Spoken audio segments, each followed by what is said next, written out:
سائل يقول: استمعوا هذا السؤال شحال غريب وعجيب. استمعوا، حبسوا كلش، خلاص حبسوا.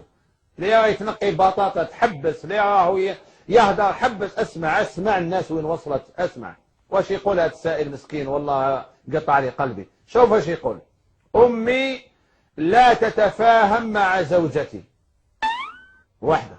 وأختي المتزوجة لا تتفاهم مع أمي وتتفاهم مع زوجتي.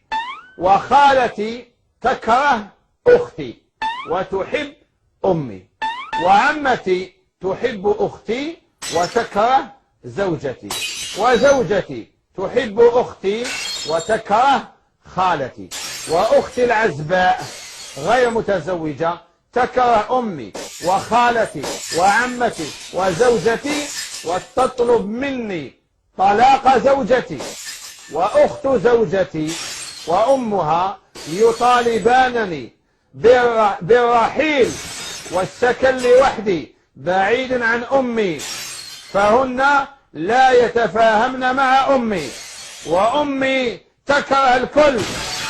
وأخواتي، قل لي يا سيدي ماذا أفعل؟